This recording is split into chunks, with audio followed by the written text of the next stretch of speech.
Il y a quelque chose d'assez incroyable dans ce rapport de bébé et de sélection nazie. Ça fait vraiment froid dans le dos. 1935-1945, les pouponnières nazies sont créées aux quatre coins de l'Europe.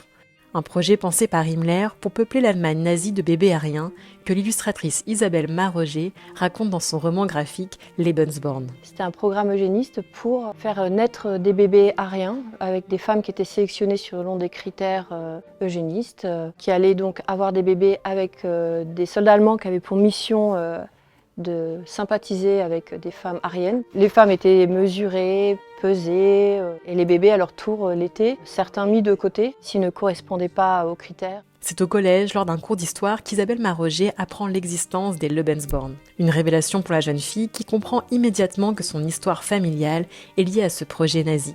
Sa mère, née en Norvège puis adoptée à l'âge de 2 ans en France, ne connaît alors rien de ses origines. L'intuition était très forte et j'en ai tout de suite parlé à ma mère en rentrant à la maison, qui m'a tout de suite fait taire en disant qu'elle n'avait pas envie de parler de ce sujet-là. Parce qu'elle-même, après ça c'est des choses que j'ai compris plus tard, elle-même avait l'intuition très forte d'être issue de ça et elle avait juste pas envie de regarder son histoire en face à ce moment-là. La confirmation a lieu une dizaine d'années plus tard. La mère d'Isabelle Marroger apprend qu'elle est la fille d'une jeune Norvégienne tombée amoureuse puis enceinte d'un soldat allemand.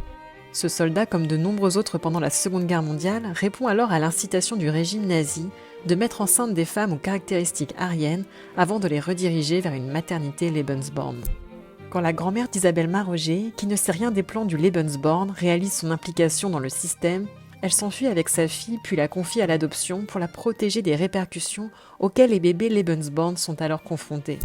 Quand la mère d'Isabelle Marroger se rend en 2001 en Norvège, sa mère biologique est décédée, mais elle rencontre sa famille maternelle, puis en 2004, son père biologique. Déjà, le fait de savoir d'où on vient, ça paraît bête. Moi, je me suis toujours dit que ça allait rester un mystère toute notre vie. On fait la paix avec soi-même, on dit voilà, je viens de là, on le regarde et puis après, on se sent libre de faire sa vie. Là, j'ai posé des visages sur ma grand-mère. Déjà, j'ai l'impression d'être rentrée un peu en lien avec cette grand-mère-là. Et j'ai beaucoup d'amour pour elle. Et cet amour-là, je suis très contente de le connaître. Ouais. Et aussi avec ma famille norvégienne. Le côté allemand, c'était plus froid. On avait un peu fantasmé cette rencontre-là parce que c'était un grand-parent vivant. Moi, j'avais jamais eu de grand-père. Et je pensais qu'il allait être terriblement heureux de voir sa fille qu'il avait vue naître quand même. Et pas du tout. Alors après, c'était un mur de silence. Il n'a pas voulu montrer des choses. Et puis finalement, il a beaucoup pleuré à la fin. Ça a été quelque chose de très fort. J'arrive toujours pas à comprendre exactement ce qu'il avait, ses sentiments. Isabelle Marroger décide alors de raconter et illustrer son histoire familiale. Elle tente d'abord de le faire depuis le point de vue de sa grand-mère maternelle sans y parvenir. C'est une dame qui m'avait complimenté sur mon bébé dans le bus en me disant qu'il était très beau, il n'était pas blond aux yeux bleus, il était chauve aux yeux bleus, mais elle me demandait si j'en voulais d'autres et je lui disais que je ne savais pas, et là elle me dit mais si, il faut, ça devient rare comme race. Et là j'ai tout de suite été confrontée à pourquoi ma grand-mère avait été sélectionnée, pourquoi...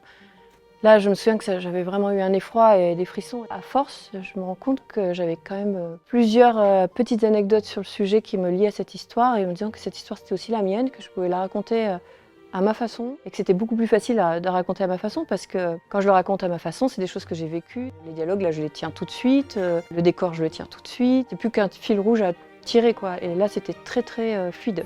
À travers son ouvrage, Isabelle Marroger renoue avec son histoire familiale. Elle choisit le mot Lebensborn, que l'on peut traduire en français par fontaine de vie, comme titre de son roman graphique. Je sais que ce mot-là, pendant longtemps, j'ai eu du déni dessus. Je parlais beaucoup à mes amis de ma famille norvégienne, de mes racines, de ce pays que je considère bizarrement comme le mien.